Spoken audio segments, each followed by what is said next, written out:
The conversation continues with James Freeman on today's News Talk, TNT Radio. Right, okay, so we're going to stay on British politics, but we'll be talking about the whole of the UK, not just Wales. So I'm delighted to be welcoming my next guest.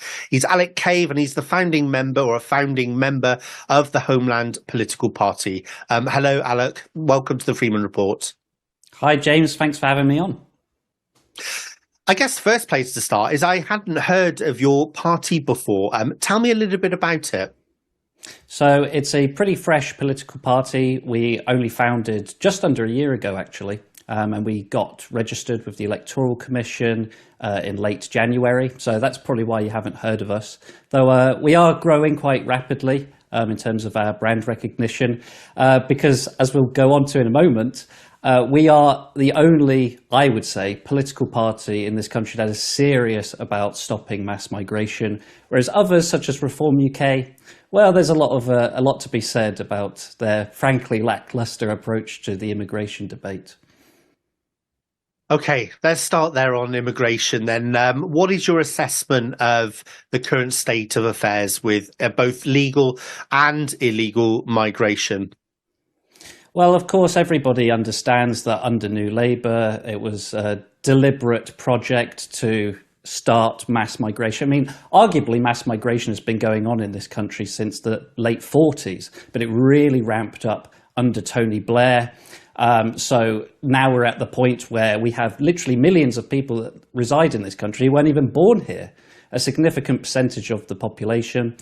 And you know, a lot of people will say, well, New Labour, you know, they're left-wing, they're egalitarian, they have this wonderful humanitarian worldview where they want to create equality and diversity.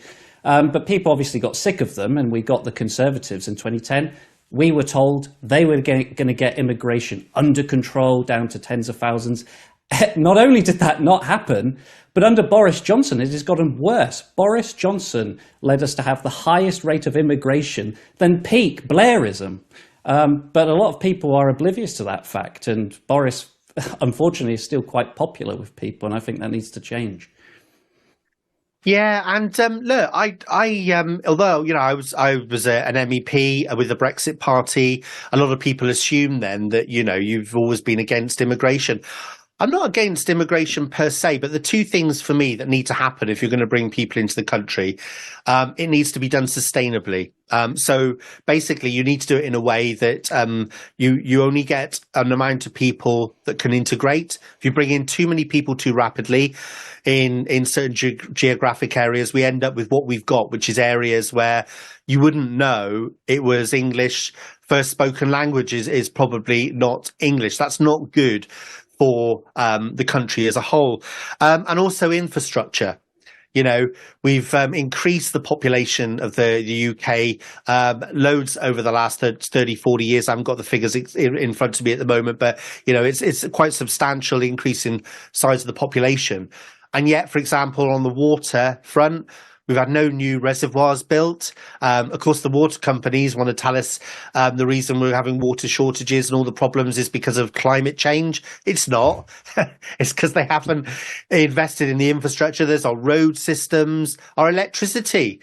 The electricity boards keep on coming up with these schemes to pay people not to use their stuff because otherwise they say we might have blackouts. This is all to do with the capacity and infrastructure of the UK.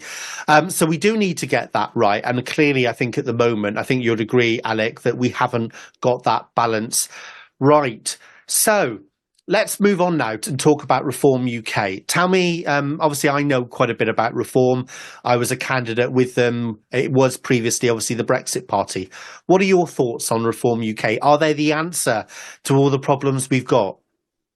They are absolutely not the answer to our problems. Many people will correctly label them as Tory light. It's very much a project of wanting to replace the Tories, but not with anything particularly radical. Richard Tice will obviously say that one of his main policies is to have net zero migration. But what does that really mean?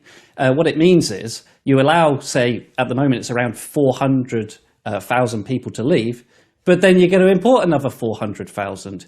And as we've seen over the past 20 plus years, we've imported somewhere in the ballpark of 7 million people. As you've pointed out, that is unsustainable. And unfortunately, that has done so much damage that it's not the agenda needs to be not just, oh, let's be sensible and get it down to the tens of thousands. I think we need a total moratorium because our utilities, our public services cannot cope. So I am totally against this net zero policy, which on the face of it sounds radical in the face of what we've got at the moment, which is, what was it, over 500,000 people in 1 year last year? And I think even the year before.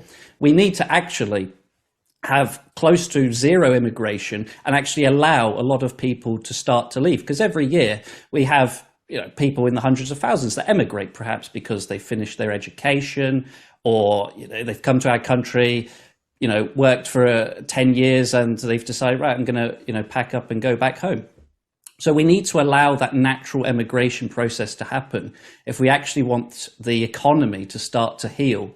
And I think also for social cohesion as well, we have to completely have a moratorium on immigration. That's my stance. Yeah. I mean, I think to do that, though, we do need to be quite radical as a country because the birth rate in the UK is falling at the moment like it is in all countries. And of course, there'll be people watching this now who are saying, well, we know why that is, don't we? And that has, okay, what's happened in the last sort of 3 years has impacted on that. I believe that. But I think the birth rates have been falling across Western countries for a long time now. So we need a radical rethink, don't we? Because at the moment, when I grew up, Alec, my mum was at home, my dad went out to work, and that was kind of the norm. It was much easier to have families and to be able to afford things, to be able to afford a house. Whereas these days, people are too busy to have kids. That's the reality of it. And we've got all of these big tech companies in the UK, Amazon and the like, they're not paying their fair taxes to help build the infrastructure. We privatized all of our utilities.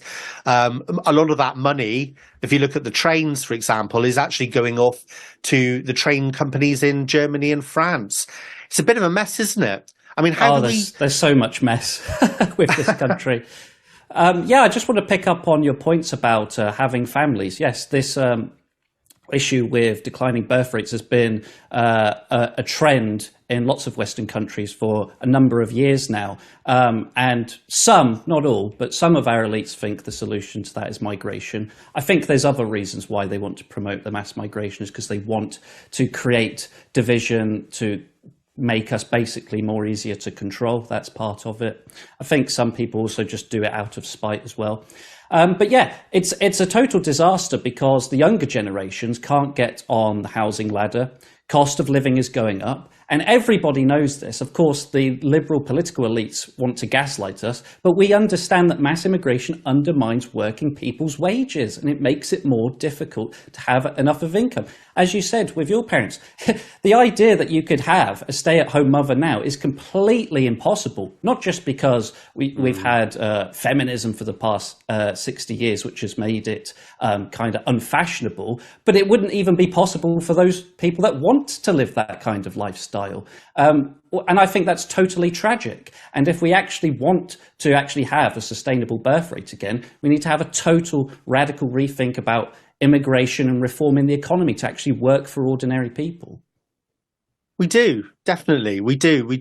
I think we've got the balance wrong. Lots of people will, I think, agree with me as well when we talk about, this imbalance between the rich and poor. I've got nothing against capitalism. I think it's the best system we've got. But there's something wrong, isn't there, where people, are told there's a cost of living crisis when actually what has happened over the last 4 years is there's been a transfer of wealth crisis. Because, lots of people can't afford to pay their bills and they're struggling. We've seen huge profits, billionaires becoming much more wealthier, the number of billionaires increasing. Just everything is topsy-turvy. And I don't see any political party, in fact, I think in the UK that is radical enough to sort this out because it will take a proper radical party, won't it? It will, and that's coming back to reform. Why reform won't deal with these issues, because it's in its manifesto. It's a classical liberal party, and I think it's full of far too much free market dogmatism. We need to renationalise many of our utilities. Of course, mass immigration benefits the big business and financial class, Yeah. right? So they obviously lobby the political elite to allow this to happen.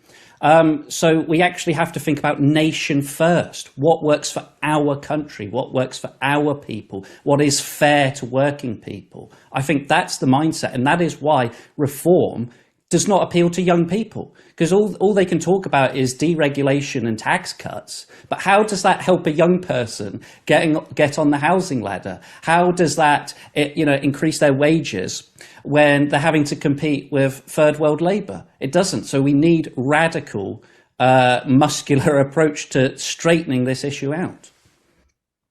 Yeah, of course. And, we've got, we're told that AI is coming, in terms of the job, the employment market. And, I've heard all sorts of figures bandied about, but I think it's clear that there's a lot of jobs which people do now, which are going to be obsolete very, very soon.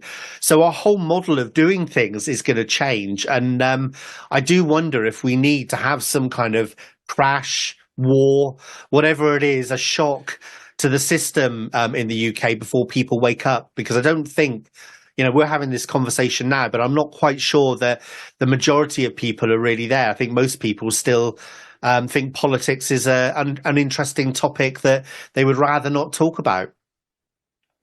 Yeah, I think something that makes me very optimistic, I think things are radically changing. I think with, say, my generation, Gen Z, of course, the majority are brainwashed with, anti-racism dogma, pro-LGBT dogma. Unfortunately, a lot of them are, and they're quite damaged as well. I mean, for example, anxiety amongst young girls is astronomical. So my generation is deeply damaged.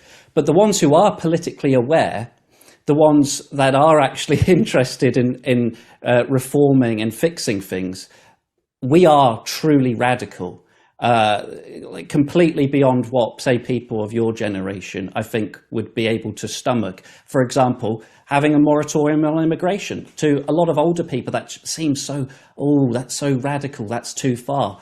Well, I'd say to people of my generation who are interested in politics, no, it isn't, because look at our prospects. We can't afford to get on the housing ladder. Cost of living is crazy. So I am optimistic about the future when it comes to radical politics. I think it is very much a demographic phenomena, to be honest, and I think you're going to see things change as kind of the younger people grow into their positions in politics and media. Yeah, and Alec, we've got a couple of minutes left, so take this an opportunity. Tell us about some more policies of your party. So, as I said, we're very hardline and proudly so on migration. We want a moratorium. Unlike Labour and Tories, we will actually deport foreign criminals. We're also a socially conservative party, so we're pro-family values. We think it's totally unacceptable that we're promoting LGBT dogma to young children in school. It's getting quite disgusting, really, because we've got teachers promoting anal sex and masturbation to literal kids and teenagers in the classroom. It's reprehensible. And yes, we're socially conservative as well, so we want to stick up for our heritage and culture, because at every turn, our culture's being undermined, whether it's tearing down statues, telling us we have to be ashamed of ourselves for our heritage, empire guilt, colonial guilt, white guilt, Holocaust guilt, and on and on and on. And we totally reject all of that. We want to put our people first, and we want to have a proud nation again, one that is not demoralized. Yeah, big picture stuff. Good luck with that. It's not an easy job, but like I said, I think the only way things will change fundamentally is if there's a shock, some kind of shock, and people say, right, that's enough. We've had enough now. We need to do something. And we may very well get that in the next few years with all of the plates that are spinning around the world, the wars, the told disease X, whatever it is. So we might even get that opportunity in our lifetime. Alec Cave, ladies and gentlemen, thank you, Alec, for joining me on the Freeman Report. Good luck with your political party. Very, very quickly, where do people go to get information? You can go to our party website where you can read all about our philosophy and our policies, and you can follow me and the party on Twitter, Alec Cave and Homeland Party. Fantastic. Alec Cave, ladies and gentlemen, thank you very much, Alec. And to the rest of you, don't go anywhere, because I'll be back for the second hour of the show just in a moment, right here on TNT.